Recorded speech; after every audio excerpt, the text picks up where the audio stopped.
పద్మా, ఏమిటి నీ వెకిలి వేషాలు, సైగలు? వాడెవడో, నువ్వెవరు? వాడితో నీకు సై ఆటలా? ఆ ఆటలేవో నీ చెల్లెలతో ఆడుకో, అది ఆనంద భరితం. అంతేగాని ఆ యువకుడితో ఏమిటమ్మా? అందుకే మీతో నేను ఏనాటి నుంచో పోరుతున్నాను. వయసు వచ్చిన పిల్లకి వెంటనే పెళ్లి చేయాలి అని. వింటున్నారా? అందుకే అమ్మాయిని చూడడానికి వరకుమారులు వస్తున్నారు. వరకుమారులా? అవును. చంద్రప్రభ రాజ్యపాలకుడు జయచంద్ర ప్రతాపుడు నేను ఒక వివాహ సందర్భంలో కలిసినప్పుడు వారితో వీమందుతానని మాట ఇచ్చాను. ఇచ్చిన మాట ప్రకారం పెళ్లి చూపులకు ఆహ్వానించాను. రాకుమారులు వస్తున్నారు.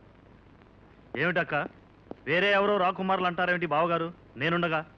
నేనుండగా పద్మావతికి ఇంకొకరితో వివాహం జరుగుతుందా తమ్ముడు? నీకెందుకు?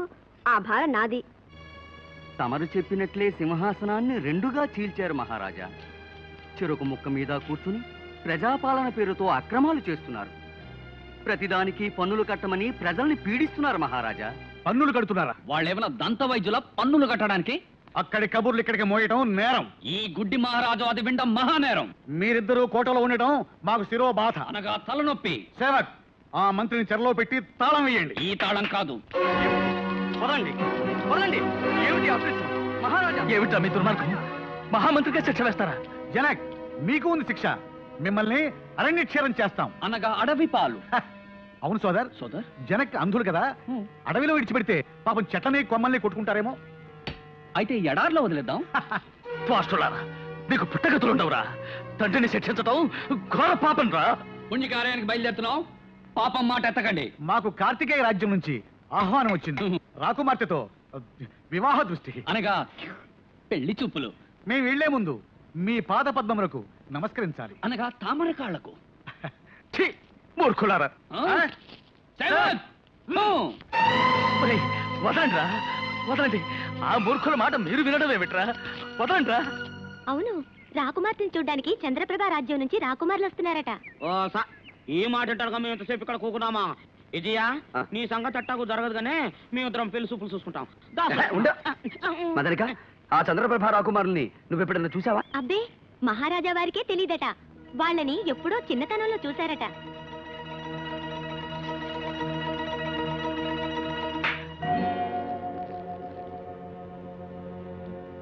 మా పద్మ, ఏమిటమ్మా ఆలస్యం? వ్యవధి లేదు. అవతల చంద్రప్రభ యువరాజులు పెళ్లి చూపులకు వస్తున్నారు. నువ్వు తొందరగా ఈ ఆభరణాలు దుస్తులు అలంకరించుకుని వస్తే గానీ. నాన్న, నాకిష్టం లేదు. వాళ్ళని పిలిచే ముందు నాతో ఒక మాట చెప్పొచ్చు కదా. అవును, చెప్పాలి కదా. చెప్పలేదు. నిజమే. ఒక మాట అడుగుతాను, నాకిష్టం లేని పెళ్లి చేస్తారా నాన్న? ఎన్నడూ చేయను. కానీ ఇవి పెళ్లి చూపులు మాత్రమే. పెళ్లి ఇష్టం లేనప్పుడు చూపులు మాత్రం ఎందుకు నాన్న? నిజమేననుకో. చూడు తల్లి, నేను ఎప్పుడో చంద్రప్రభారాజు వారికి ఇచ్చిన మాట ప్రకారం రాకుమారుల్ని పెళ్లి చూపులకు ఆహ్వానించాను. వారు వస్తున్నారు. ఇలా అర్ధంతరంగా పెళ్లి చూపులు రద్దు చేశామని ప్రకటిస్తే అది మన అంతస్తుకి హోదాకి భంగం కదమ్మా. ఈ పెళ్లి చూపులు జరగనాయి. మా రాకుమారికి ఇష్టం లేదని చెప్పి పంపించేస్తాను. వాళ్ళని శ్రమ పెట్టి ఆశ కల్పించడం గౌరవం అంటారా? అసలు ఈ తంతు తతంగం అంతా అవసరం అంటారా? చెప్పండి, చెప్పండి నాన్న. సందిగ్ధ భరితమే.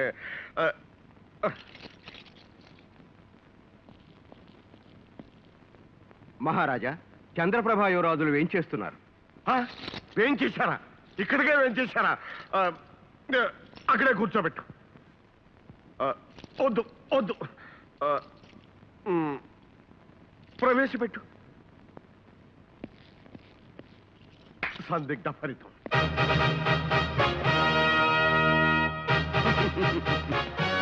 శతసహస్ర కోటి వందనాలు కార్తికేయ మహారాజులకు. ఆయుష్మాన్ భవ. రాజుగారు, మా అన్నగారు గ్రామాలే దేశానికి పట్టుకొమ్మదని, గ్రామీణ భాష జాతీయ భాష అని నమ్మకం కలిగిన వారు. ఆ భాషలో విస్తృత పరిశోధనలు చేస్తూ ఆయనకు 14 భాషల్లో ప్రావీణ్యం ఉన్న శుద్ధ గ్రామ్య భాషే మాట్లాడారు. ఏమి భాషాభిమానం. కూర్చోండి. నా బాల్యమిత్రుడు చంద్రప్రభ మహారాజు కుశలమా? బహుకుశలమే. కోటలో కూకున్న రాజుగారికి కులాసలకే తక్కువ. మరి పెళ్లి చూపులకు రాకుమారిని పిలిపిస్తే? రాకుమార్ రావడానికి వ్యవధి పడుతుంది. ఆడవారు అలంకార ప్రియులు కదా.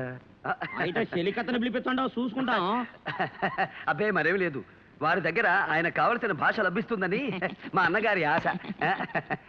అమ్మాయి రావడానికి ఆలస్యం అవుతుందేమో. మీరు అతిథి మందిరంలో విశ్రాంతి తీసుకుంటారా? ఏమి ఇబ్బంది లేదు. ఎంత ఆలస్యమైనా నిరీక్షిస్తాం. ఆలస్యం అయితే వర్జ్యం వస్తుందేమో. వస్తే రానివ్వండి, అది వెళ్ళిన తర్వాతే అమ్మాయిని చూస్తాం. మహారాజా, చంద్రప్రభ యువరాజులు ఏం చేస్తున్నారు?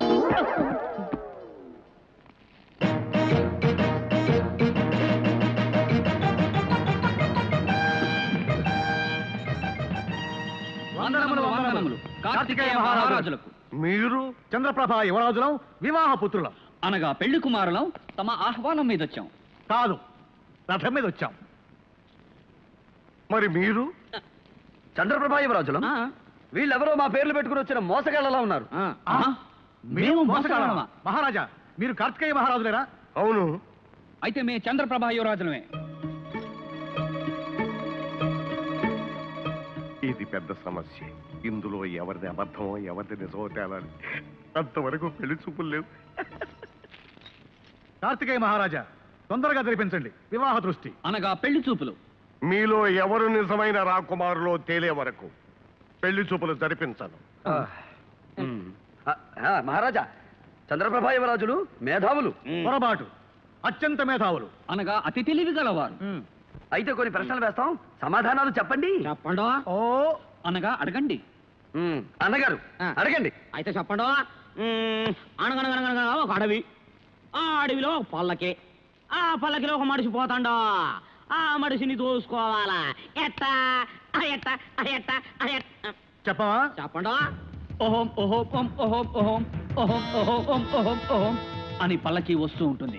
ఇలా దారి పక్కన దాక్కుంటాం, ఆ, దభీమని పైన పడతాం, ఆ బోయిల్ని పటపటా కొట్టి పారదోల్తాం, ఆ మనిషిని బయటికి లాగి డబ్బు దశకం దోచుకుంటాం.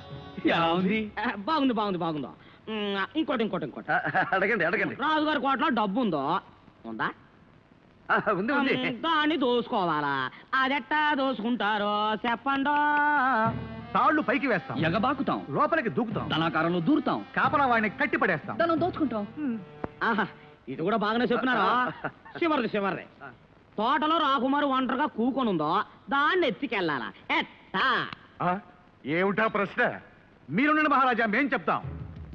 భటుల కళ్ళల్లో కారాలు కొడతాం, రాకుమారి నోట్లో గుడ్డలు కూర్తాం, భుజాన వేసుకుని పారిపోతాం. అంతే. వీళ్ళు చెప్పిన దొంగలు చేసే పనులే గనక అవి వాళ్ళకే తెలితే గనక వీళ్ళే దొంగలు. అబ్బే, మహారాజా, ప్రశ్నలు అడిగితే సమాధానం చెప్పాం గానీ మేము దొంగలం కాకపోవడం ఏమిటి? మహారాజా, అలాంటి ప్రశ్నలు అడుగుతున్నప్పుడు మేము రాకుమారులం, అలాంటివి మాకేం తెలుస్తాయని చెప్పాలి గాని ఖచ్చితంగా దొంగలు ఎలా చేస్తారో అలాగే చెప్తున్నప్పుడు వీళ్ళు దొంగలు కాక దొరలా? మహారాజా, వీళ్ళు దొంగలని తేలిపోయింది. వీళ్ళను బంధించి శిక్షిద్దాం. వీళ్ళని శిక్షిస్తే అమ్మాయిని తీసుకురామని వాళ్ళు బలవంతం చేస్తారు. అమ్మాయి పెళ్లి చూపులకు రాదు. అందుచేత ఇరు వర్గాల వారిని ఈ పూటకి విశ్రాంతి తీసుకోమని చెబుదాం. మహారాజా, ఇంకా మీకు అనుమానంగా ఉంటే ఒక్కసారి రాకుమార్తెను పిలిపించండి. ఆమె తప్పకుండా మమ్మల్ని వరిస్తుంది. చెలికత్తెని పిలిపించిన సాలో వరిస్తుంది. ఎందుకు? మీరు వేరు వేరు మందిరాల్లో విశ్రాంతి తీసుకోండి, అన్నీ తెలిపోతాయి.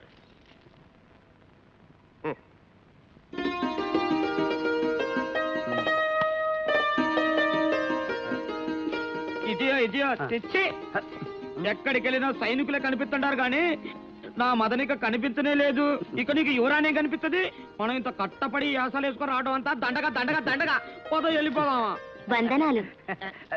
మహారాజా వారు తమకు పలహారాలు తినుబండారాలు పంపించారు. మన మదనికో ఇప్పుడు కనిపించావా? పలమకలు నేను నీ ఆయన ఎవరో చూడు. మదనిక, నేను పద్మావతిని కలుసుకోవాలి. అయితే ఇప్పుడే చెప్పొస్తాను. నేను వచ్చినట్టు చెప్పకుండా వినోదం చేయమంటారా? అంతేగా మరి. మదనకో ఈ విషయం ఆమెకు చెప్పేసి నువ్వు తొందరగా ఇక్కడికి వచ్చేసాయి. మనం ఇక్కడ వినోదం చేసుకుందాం. ఏం బుగ్గలు మళ్ళా మగ్గలు. యువరాణి, యువరాణి, యువరాణి, యువరాణి, యువరాణి, యువరాణి. ఏమిటా కాగ్గోలా? ఏమైంది? ఏం లేదమ్మా, తమరిని చూడటానికి చంద్రప్రభ యువరాజులు వస్తున్నారు. ఇక్కడికా? మీరే స్వాగతం చెప్పి మంగళహారతులు ఇస్తూ తీసుకొస్తున్నారా? కొండవతలకి. మేం కాదమ్మా, మహారాజా వారే పంపించారు. వారనుమతితోనే వస్తున్నారు. ఓహో, సరే ఆహ్వానించండి. ఈ రూపం వాలకం చూసి మోహించి వివాహం చేసుకుంటారు. శుభమస్తు దేవి, కళ్యాణమస్తు. కార్తికేయ యువరాణిమణి పద్మావతి దేవి గారికి అభినందన చందన తాంబూలాలు అందించుకుంటున్నా. చంద్రప్రభా యువరాజు. ఆ? మౌనమా? మౌనం అర్ధాంగీకారం, కాబోయే అర్ధాంగి కదా. ఓ, చంద్రప్రభా యువరాజా వారు చమత్కార ప్రియులే. సంతోషం. కాని యువరాణి మందిరంలోకి ఆమె అనుమతి లేకుండా ప్రవేశించడం ఔచిత్యం కాదని తెలియకపోవడం కడు విచారం. తమ హృదయ మందిరంలోనే ప్రవేశించిన వాడికి ఈ మందిర ప్రవేశానికి అనుమత? ఆ యువరాజా వారు భ్రమలో పరిభ్రమిస్తున్నారే పాపం. భ్రమ కాదు యువరాణి, తమ హృదయం మీద చెయ్యి వేసుకుని తిలకించండి. లోపల మా రూపం ఎంత భద్రంగా దాగుందో తెలుస్తుంది. చాలు, ఇక దయచేయండి. ఈ పెళ్లి చూపులు కుదరదు, ఈ వివాహము జరగదు. యువరాణి, మీరన్నది బాగున్నది, నేననేది బహు బాగున్నదని మీ చేత అనిపించమంటారా రాకుమారి? విజయ్,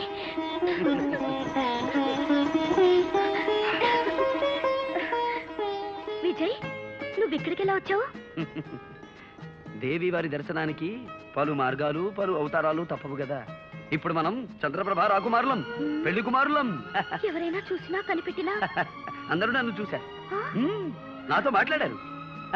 నీతో మాట్లాడతానంటే రాజమార్గం చూపించారు. ఇంత సాహసం చేస్తే ఈ కోటలో ఎంత ప్రమాదమో నువ్వు గుర్తించడం లేదు. రా, ఇటు వెళదాం.